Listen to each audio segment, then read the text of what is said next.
Today, we are blessed to present one of these insightful lectures entitled Control One's Desires and Choose the Safest Method of Enlightenment, Part 2 of 6, on Between Master and Disciples, given in Chinese and English on October 6, 2019, in New Land Ashram, Taiwan, also known as Formosa.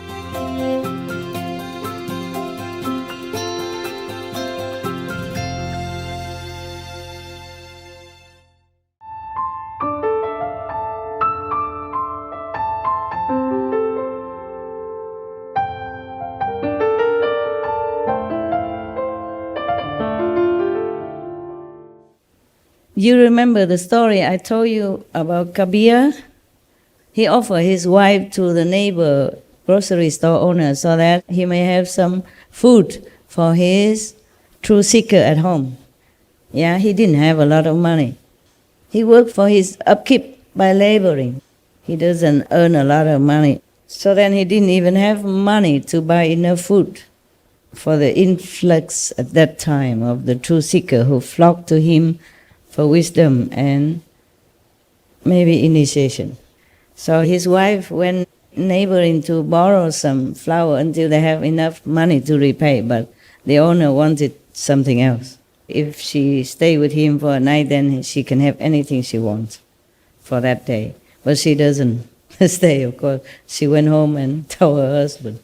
So her husband, Kabir, Saint Kabir, who has been chaste, abstinent from physical intercourse with his wife all this time, and who advocates abstinence, brought his wife, carry her by himself to the grocery store owner and say, "Here she is.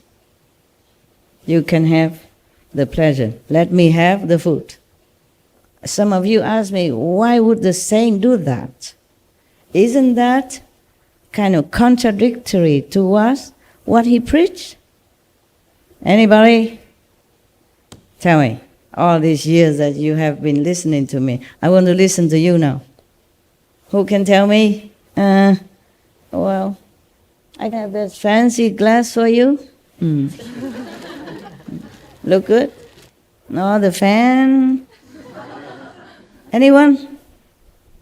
Why did Kabir do that? 因为他为了要利益众生，所以什么都可以牺牲，包括他自己。OK。下一个，另外一个呢？无条件的爱，无私的心，无我的奉献。Good, very good. What do? I have only this fan. Look good or not? Which one? Okay, never mind. I give it to you both, and I can have other one next time. There, 2. 那么2个。Very good. Very good.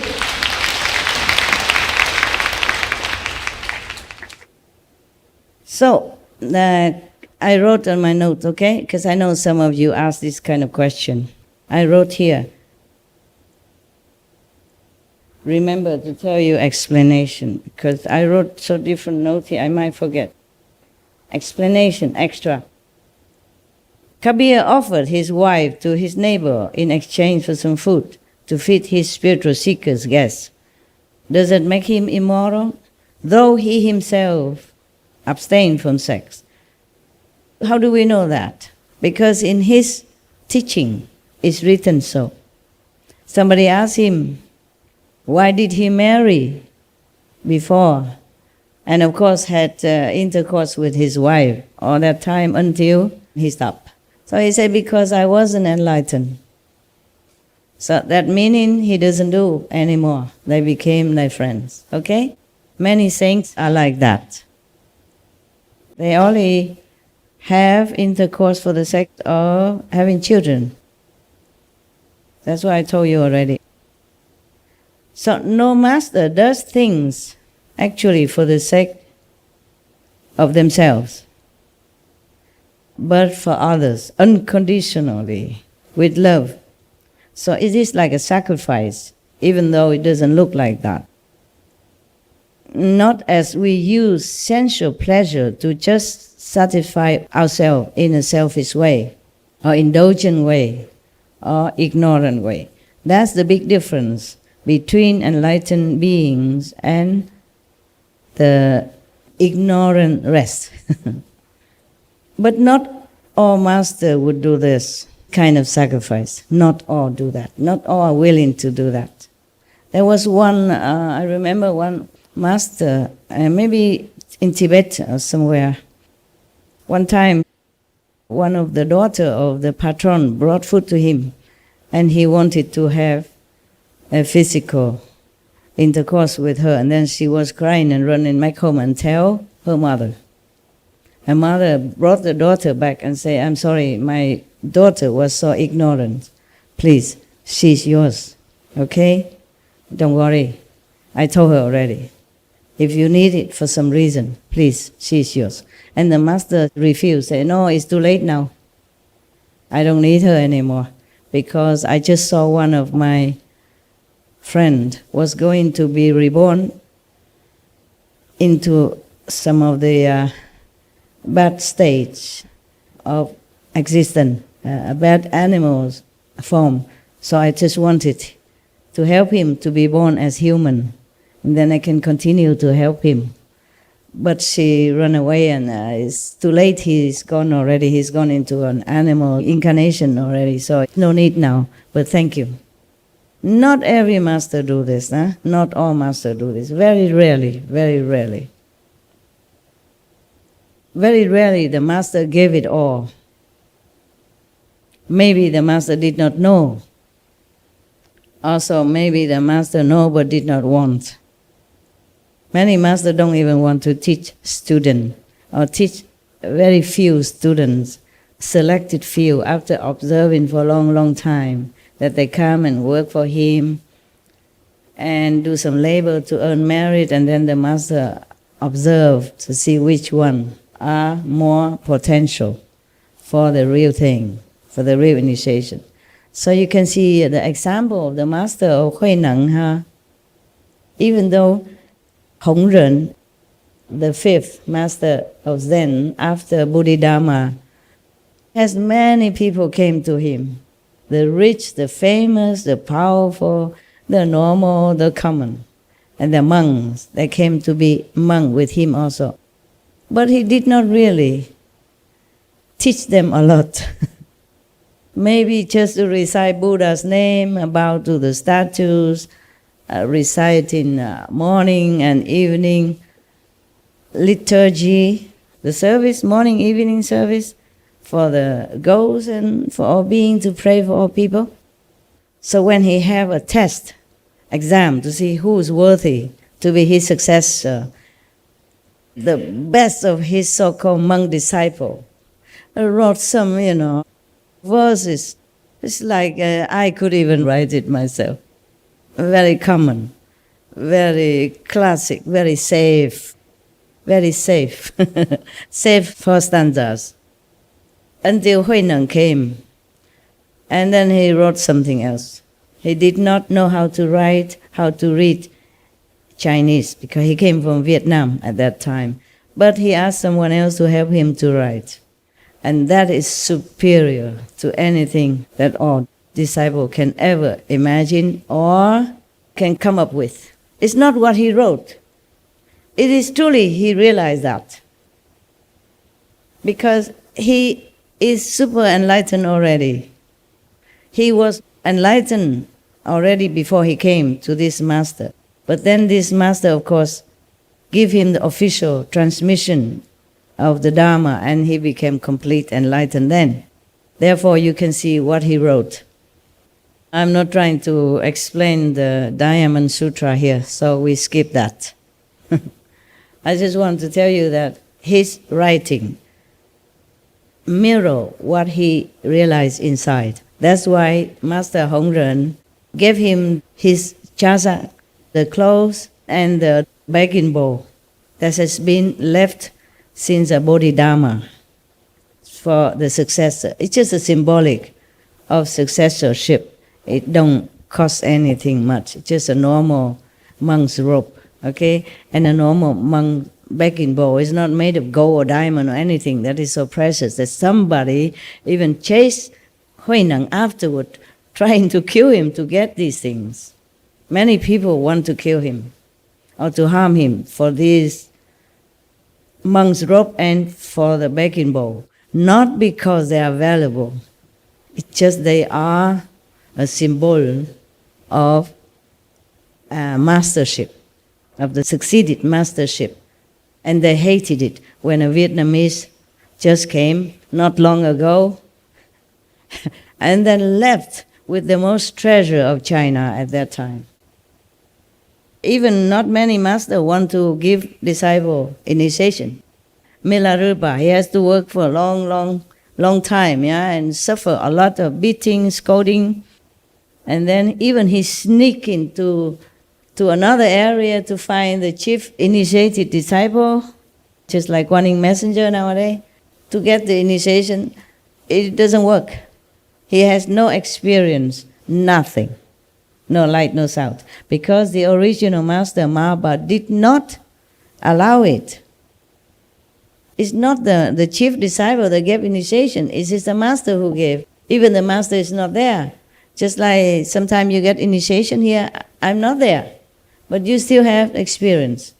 Meaning, in the old time, not many masters willing to take in a lot of disciples. Maybe followers, okay, you can come and go, clean the temple, to earn merit, repair the Buddha's altar, cooking for the assembly, all that kind of thing.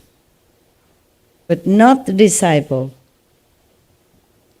Because to give initiation means you have to shoulder that person's karma for life after lives after lives after lives, aeon after aeons, kalpas after kalpas. One person karma alone can cover up the whole sky. Buddha said that. Not to talk about his families, his friends, his loved ones, wives, and 5, 6, 7, 8, 9 generation, backward, forward. So not every master willing to suffer. Or not many masters having enough power to cover all that. Therefore, not to talk about any other thing that is extraordinary, like offering his physical body or his spiritual energy through physical contact. I will tell you why later. The extra, okay? Remind me.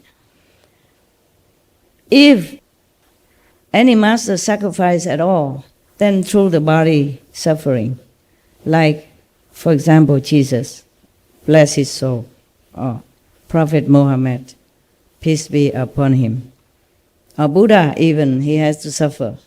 But not much is written, because Buddha is man. Men, they don't talk a lot about their suffering. Even if they almost cannot walk or raise, no problem, I'm okay. Yeah, macho, and they're just not used to it. They've just been taught to bear it all, to keep it to themselves, which is good. I don't do this stuff. I don't do this macho stuff. Mostly I do. It's just, if I can, I air it out. Yeah. So some of you know, so that you don't illusionize about being a master, how glory and how beautiful and how easy. Only come out on Sunday wearing beautiful glass and talk beautiful things and have a lot of bodyguards around Sunday. Yeah, it's like that. So if the master suffer, mostly just physical pain. Very rarely a master suffer, like the story I just told you about the Lama who wanted to have physical intercourse with that daughter of the good family. The thing is, if you suffer physically, for example, like Jesus, everybody will worship you, cry for you, pray for you, and they still worship you for eons to come. Because it's a real sacrifice, obvious, and gruesome. Even then, it's very terrible already to be nailed on the cross and suffer humiliation and pain and suffering even before the cross. So many masters has been tortured, poisoned, maim, kill, flay alive, burn alive, etc. This we all are familiar with. But to suffer through physical, we call physical intercourse is another thing. It's really ultimate. So you hardly hear any master do that, except the one I told you, that mentioned very little anyway. Many monks wouldn't like to hear that, wouldn't accept that. And Kabir is the second one that we heard of. All the masters, they keep squeaky pure around themselves. Because it does make trouble if you be too near to other humans, even not opposite sex. The same sex could also transmit to you this kind of sexual desire. Not that he deliberately do that, except some men who looks like men but are not truly men. They prefer the same gender. So some of the monks I heard of, they never let people go nearer than 5 meters around them, especially women, just to avoid the energy from the magnetic field to meet and to cause him trouble. He wants to keep purity. And also I told you that tantric method, hardly anyone succeeds because it's too powerful. Actually in heaven they don't call this sexual power, they call it peace power. But rarely anyone can use this peace power to manipulate it for the world's benefit. You surprised, huh? You surprised, this kind of energy, heaven call it peace power. Are you surprised? Yes. Have you heard that before? Me neither. I only knew it as I practice along, okay? And learn things as I go up, as per necessity, as per needed situation, so that I can bring this knowledge to you also, huh? And once and for all, the humans can know this type of power, which is called peace power actually. If you don't abuse it, you will have peace. And you can make peace and you can spread peace also to the world. There are many ways to make peace, not just one way, huh? But a master can only give so much spiritual power to bring more peace on earth, more, not all yet. Because you see, life after life, they have enmity with each other, the human race and the animals race, through killing, through abusive action, etc. So it's not like in one lifetime a master can use just spiritual power to give, to erase all that. The master is always willing to give. It's just not always allowed to give as much as he or she wants. Otherwise, peace would have been done quicker, easier. They call it peace power, but very difficult to explain to you this, okay? Very difficult.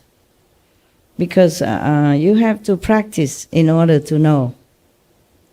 If a master wants to use that, he or she can use in appropriate manner. Just know how, but it's very difficult. Don't use that. Anyway, if you have to, I told you how already, yeah? If you try, okay? Only you can know it, that you can or not. That's the ultimate, because this is the ultimate more than sacrifice of the body. Why? Because if you die as martyr, all will praise and worship you, or believe in you. But if you have this physical, sensual act with the opposite sex, no one would ever understand it as a sacrifice. So your reputation will be ruined, 1. Your disciples will run away, 2, etc., etc. Your followers will drop you like a hot potato. So you see this. this method is a no, no, no, by all means, even by the adept. Actually, many masters also don't teach this. The Buddha also don't. Number one, it's very difficult and dangerous. Number two, people can abuse it. Some a half-baked teacher can always come up and say, oh, this method is good, I know how. I teach all of you. And then abuse it. And then slandering those who don't do it as well, because only half-baked or maybe a quarter-baked is not cooked. That master is not well done. And he just use it because it's so convenient, it's so pleasurable, easy to do. Easier than sit all day, meditate for many hours, eating one meal a day, wearing scanty, very simple clothes, living in simple area. And then many of the vulnerable followers and believers would fall into this kind of trap, thus harming themselves.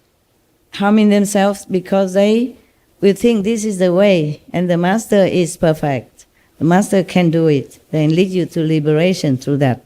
And they're all falling. And they have no chance to find a true method. So many masters don't allow this, so it's just a taboo. No, no, no. Some masters know this, but it's taboo and it's easier just to say no. So no more question, no more trespassing, the limit.